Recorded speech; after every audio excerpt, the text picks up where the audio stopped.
auto emission standards. I'm Amar Torg, and Michael, you are supposed to be here, but he couldn't make it.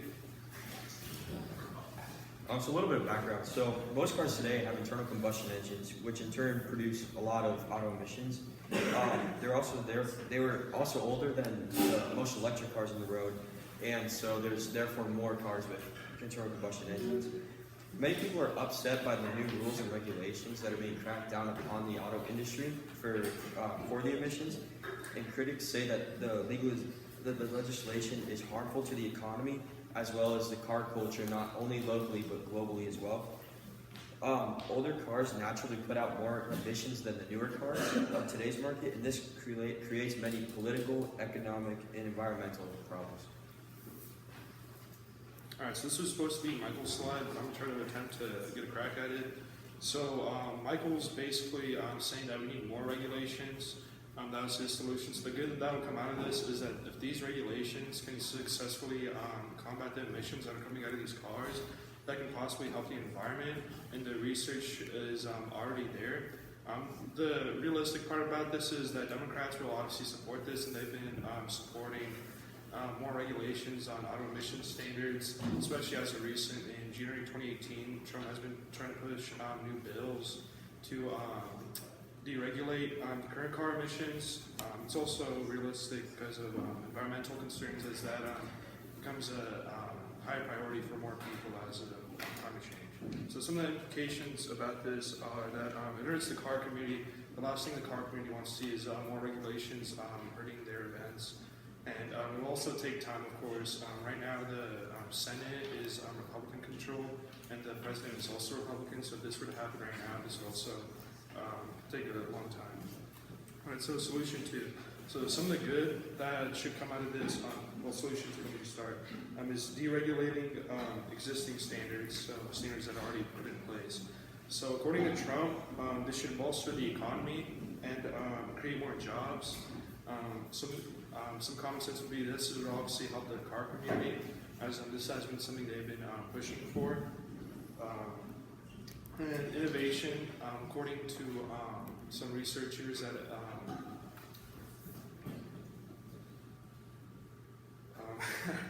excuse me, according to some people, this would also help with innovation, as car companies can be more innovative with the way they push their new ideas. This is realistic as of right now, because of course, the Republican-controlled Senate, and because of Trump.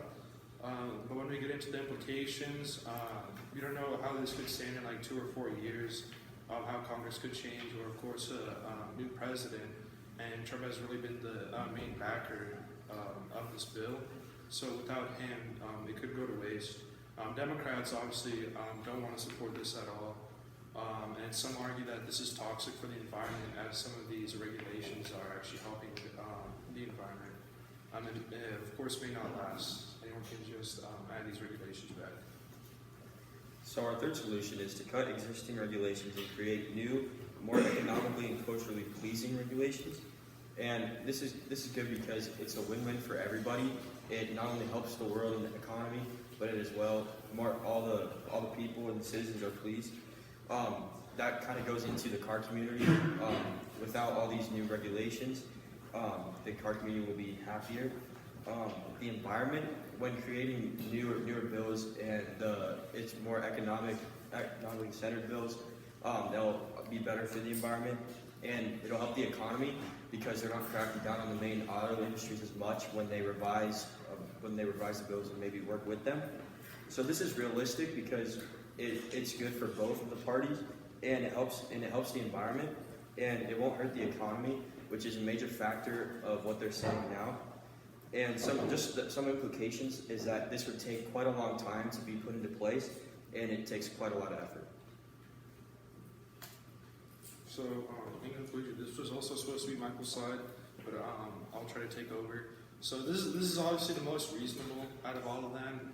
Solution one, Democrats really want that, but Republicans don't want any of it.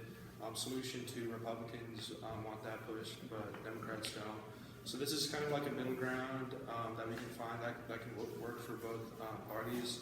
It's economically sound out of both of them. Solution one would hurt the economy a lot, while the solution two, the thing is Trump isn't really, Trump doesn't have much experience in this field, so we don't know how we can estimate that this will help the economy and to what degree that he says so.